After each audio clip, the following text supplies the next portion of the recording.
नमस्कार। आज हम एक बहुत ही गहरे विषय पर बात करने वाले हैं, ओशो के नजरिए से लाओ त्से का ताओ दर्शन। इस पर हम थोड़ी गहराई से चर्चा करेंगे। हमारे पास ओशो के कुछ अहम प्रवचनों के अंश हैं, जैसे Tao the pathless path, Tao the three treasures और Tao the path of love भी। तो आज कोशिश ये रहेगी कि ओशो की व्याख्या के जरिए लाओ त्से के जो सबसे अहम विचार हैं उन्हें समझें और देखें कि ये हजारों साल पुराने विचार आज भी मतलब कितने काम के हैं। तो चलिए शुरू करते हैं एक बड़े ही दिलचस्प विचार से, पथहीन पथ। सुनने में ही थोड़ा अजीब लगता है ना? क्या मतलब हो सकता है इसका? बिल्कुल, ये काफी गहरा है। लाओ त्से का एक बहुत प्रसिद्ध सूत्र है, वो ताओ जिसे कहा जा सके वह शाश्वत ताओ नहीं है। ओशो इसी पर बहुत जोर देती हैं।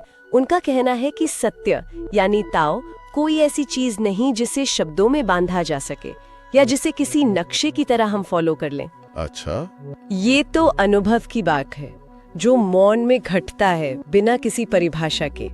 जैसे ही आप इसे पकड़ने की कोशिश करते हैं ना, वो हाथ से फिसल जाता है। यानी ये कोई बाहरी रास्ता नहीं है, बल्कि भीतर महसूस करने की कोई अवस्था है। सही कहा, बिल्कुल। ओशो कहती हैं कि ताओ पहले से ही हमारे भीतर मौजूद है, हमारी सहज प्रकृति की तरह। इसे खोजना नहीं है, बस पहचानना है। और शब्द और सिद्धांत कई बार हमें इससे दूर ले जा सकते हैं, क्योंकि वो मन को व्यस्त कर देते हैं, जबकि ताओ मन के पार की चीज है। और इसी सहजता से जुड़ा एक और विचार है, विरोधी चीजों का एक होना, जैसे दिन और रात या जीवन और मृत्यु। ओशो इसे कैसे समझाते हैं? क्या ये सिर्फ एक दार्शनिक बात है या इसका कोई मतलब प्रैक्टिकल पहलू भी है? नहीं, ये बहुत व्यवहारिक है। ओशो कहती हैं कि हम लगातार चुनते रहते हैं, ये अच्छा है, वो बुरा है, सुख चाहिए, दुख नहीं। लेकिन लाओ त्से के अनुसार ये विरोधी असल में एक ही ऊर्जा के दो छोर हैं, एक दूसरे के पूरक हैं। पूरक कैसे? जैसे रात के बिना दिन का कोई अर्थ नहीं, मृत्यु के बिना जीवन का भी नहीं। ओशो का इशारा ये है कि जब हम ये चुनना बंद करके दोनों को स्वीकार करना सीखते हैं, तभी हम जीवन की पूरी तस्वीर देख पाते हैं। ये एक तरह से चुनाव रहित बोध की स्थिति है, चॉइसलेस अवेयरनेस, और ये गहरी शांति लाती है। ये स्वीकार करने का विचार ये मुझे अगले बिंदु पर लाता है, अहस्तक्षेप, या जिसे वू वेई कहते हैं। लाओ त्से कहते हैं सबसे अच्छा शासक वो है जिसके होने का प्रजा को पता भी न चले, और ओशो इसे जीवन के हर पहलू पर लागू करते हैं। और साथ ही शून्यता ही पूर्णता है का विचार भी है। ये दोनों कैसे जुड़े हैं? हाँ, ये बहुत गहरे रूप से जुड़े हैं। देखिए, अहस्तक्षेप का मतलब सिर्फ बाहरी दुनिया में दखलंदाजी कम करना नहीं है, बल्कि अपने मन के भीतर भी। जीवन का अपना एक नैसर्गिक प्रवाह होता है, एक संतुलन। ओशो के अनुसार जब हम लगातार नियंत्रित करने या बदलने या हस्तक्षेप करने की कोशिश छोड़ देते हैं, तो चीजें अपने आप सही दिशा में बहने लगती हैं। अच्छा। और शून्यता इसी आंतरिक अहस्तक्षेप का परिणाम है। जब मन विचारों से, इच्छाओं से, वो जो मैं भाव है, उससे खाली होता है, तभी वो ताओ की उस परम उपस्थिति को, उस समग्रता को अनुभव कर पाता है। जैसे खाली बांसुरी से ही संगीत निकल सकता है, वैसे ही खाली मन ही परमात्मा का माध्यम बन सकता है। तो ये खालीपन मतलब नेगेटिव नहीं है, बल्कि संभावनाओं से भरा हुआ है। बिल्कुल, ये शून्य नकारात्मक नहीं बल्कि रचनात्मक है। ये वो स्पेस है जहाँ सब कुछ घट सकता है। और इसी समझ से जुड़ी है कोमलता की शक्ति। ओशो अक्सर पानी का उदाहरण देती हैं, कितना नरम, कितना लचीला, पर बड़ी से बड़ी चट्टान को काट देता है। हाँ। लाओ त्से का कहना है, संसार में पानी से नरम और कमजोर कुछ भी नहीं, फिर भी कठोर और मजबूत चीजों पर विजय पाने में उससे बेहतर कोई नहीं। ये तो हमारी जो पारंपरिक शक्ति की धारणा है उसके बिल्कुल उलट है। हम तो अक्सर जोर और कठोरता को ही ताकत मानते हैं। हाँ, और यहीं लाओ त्से और ओशो हमें एक अलग नजरिया देते हैं। वो दिखाते हैं कि असली शक्ति टकराव में नहीं, बल्कि लचीलेपन में है, अनुकूलनशीलता में है और विनम्रता में है। पानी हमेशा नीचे की ओर बहता है, किसी भी आकार में ढल जाता है, और अंततः जीत उसी की होती है।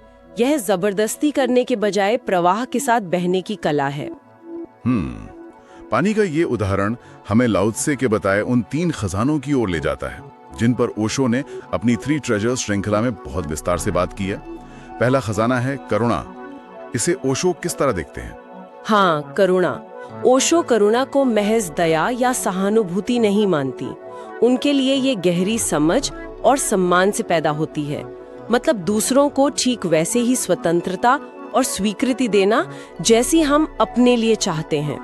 यह पहचानना कि दूसरा भी अपने आप में एक पूरा अस्तित्व है, उसे बदलने या सुधारने की कोशिश न करना। ओशो इसे सबसे बड़ी शक्ति कहती हैं, कमजोरी नहीं। ये एक तरह से दूसरों के प्रति प्रेमपूर्ण अनासक्ति है। प्रेमपूर्ण अनासक्ति, ये दिलचस्प है। अच्छा, दूसरा खजाना है संयम या सादगी। लाओ त्से कहते हैं जिसके पास पर्याप्त है वो धनी है। ओशो इसे आज के इस उपभोक्तावादी दौर में कैसे प्रासंगिक बनाते हैं? बिल्कुल।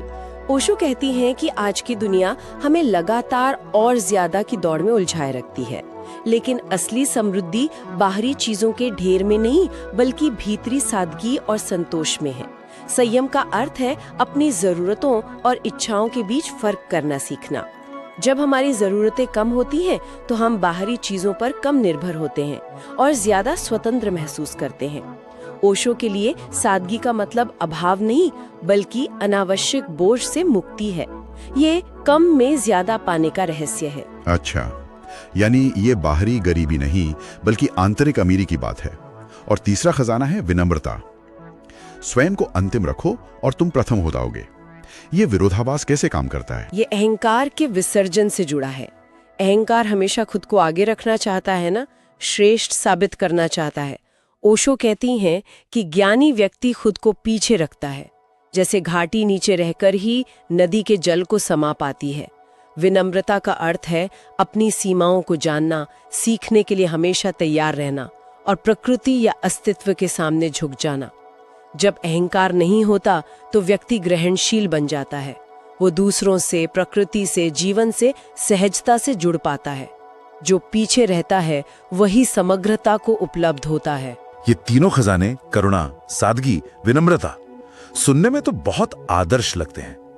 क्या ओशो ये भी बताते हैं कि इन्हें रोजमर्रा की जिंदगी में कैसे साधा जाए? हाँ, ओशो इस पर जोर देती हैं कि ये कोई नैतिक नियम नहीं है जिन्हें जबरदस्ती पालन करना है, बल्कि ये ताओ की समझ से स्वाभाविक रूप से पैदा होने वाले गुण हैं। जब आप जीवन के प्रवाह को, वो जो विरोधियों की एकता है और शून्यता की शक्ति को समझने लगते हैं, तो करुणा, सादगी और विनम्रता अपने आप आपके स्वभाव का हिस्सा बन जाते हैं। यह साधना का विषय है, नियमों का नहीं। अब बात करते हैं प्रेम और कर्म के ताओवादी मार्ग की। जैसा ओशो ने पाथ ऑफ लव श्रृंखला में बताया है, ओशो ताओ को प्रेम की दृष्टि से भी देखते हैं, लेकिन यह प्रेम हमारी सामान्य धारणा से काफी अलग लगता है। हाँ, बिल्कुल। ओशो स्पष्ट करती हैं कि ताओवादी प्रेम वो अधिकार जताने वाला, कब्जा करने वाला प्रेम नहीं है। ये स्वतंत्रता देने वाला प्रेम है। अक्सर जिसे हम प्रेम कहते हैं वो उम्मीदों, शर्तों और नियंत्रण से भरा होता है। लाओ त्से और ओशो के अनुसार सच्चा प्रेम दूसरे व्यक्ति के अकेलेपन का, उसकी निजता का सम्मान करता है। ये बांधता नहीं बल्कि मुक्त करता है। ये दो व्यक्तियों के बीच एक गहरा संबंध है, ना कि एक दूसरे पर निर्भरता। और इसी सहजता से जुड़ा है वू वेई का सिद्धांत, प्रयास रहित कर्म। ये अक्सर गलत समझा जाता है। लोग इसे आलस्य या निष्क्रियता मान लेते हैं। ओशो इसे कैसे स्पष्ट करते हैं? हाँ, ये बहुत आम गलतफहमी है। ओशो इसे दूर करती हैं। वू वे का मतलब कुछ न करना नहीं है, बल्कि अनावश्यक प्रयास, तनाव या जबरदस्ती के बिना कर्म करना है। ये जीवन के प्रवाह के साथ सहजता और जागरूकता के साथ काम करना है, जैसे नदी बिना किसी प्रयास के सागर की ओर बहती है। हाँ, ता नहीं, यह परिस्थिति के अनुसार सहज प्रतिक्रिया करना है, ना कि जड़ होकर बैठ जाना। तो ये एक तरह की सक्रिय निष्क्रियता हुई, मतलब कर्म करना लेकिन कर्ता भाव के बिना। बिल्कुल, यही सार है। ये कर्ता के अहंकार के बिना कर्म करना है। आप कर्म करते हैं लेकिन आप ये महसूस नहीं करते कि मैं कर रहा हूँ। आप बस एक माध्यम बन जाते हैं। अस्तित्व आपके जरिए काम करता है। ये बहुत गहरी और कुशल अवस्था है, जहाँ कर्म थकान नहीं लाता बल्कि ऊर्जा देता है। और ये वूवे हमें सीधे प्रकृति के साथ तालमेल में जीने के विचार से जोड़ता है। ओशो अक्सर कहते हैं कि प्रकृति सबसे बड़ी गुरु है। हाँ, क्योंकि पूरी प्रकृति वूवे में ही जी रही है। पेड़ पौधे, नदियाँ, पहाड़, मौसम, सब कुछ अपने नैसर्गिक लय में चल रहा है। बिना किसी तनाव या अहंकार के। ओशो कहती हैं कि अगर हम प्रकृति को ध्यान से देखें, उसके मौन संगीत को सुने, तो हम जीवन जीने की कला सीख सकते हैं। सहजता, धैर्य, स्वीकृति और वर्तमान क्षण में जीना, ये सब पाठ हमें प्रकृति से मिलते हैं। आधुनिक जीवन हमें प्रकृति से दूर ले गया है और शायद इसीलिए हम इतना तनाव और बेचैनी महसूस करते हैं।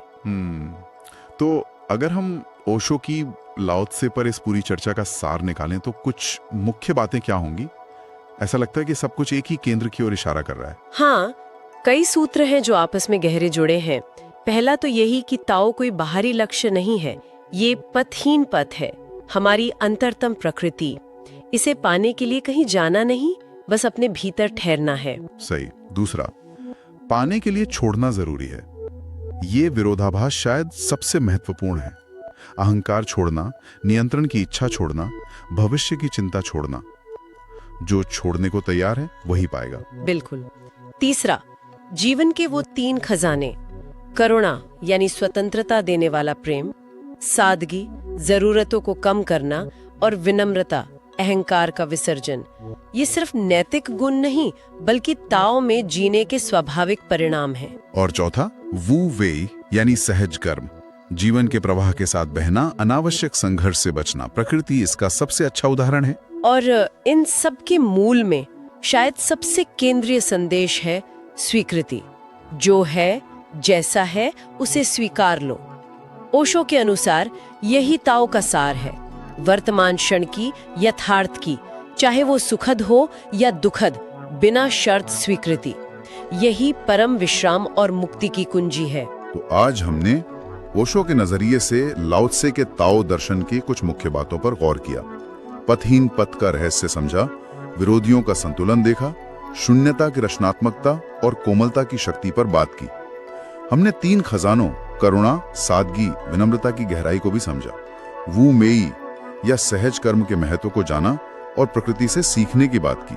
और अंत में सब कुछ स्वीकृति के बिंदु पर आकर मिलता है। ये विचार निश्चित रूप से हमें अपने जीवन को एक अलग दृष्टिकोण से देखने के लिए प्रेरित करते हैं। हाँ, और यहाँ एक विचार जरूर उठता है कि आज की इस तेज रफ्तार, इतनी महत्वाकांक्षी और प्रतिस्पर्धा से भरी दुनिया में, जहाँ हर कोई कुछ बनने, पाने और आगे निकलने की होड़ में लगा है, वहाँ लाओ त्से और ओशो की ये सहजता, सरलता, विनम्रता और स्वीकृति की बातें कितनी व्यवहारिक है। क्या छोड़ने और सहज होने का मतलब कहीं जिम्मेदारियों से भागना तो नहीं, या फिर ये इस भागदौड़ के बीच संतुलन खोजने और जीवन को ज्यादा गहरे स्तर पर जीने का एक तरीका हो सकता है? इस सवाल पर विचार करना शायद आज के समय में बहुत प्रासंगिक होगा।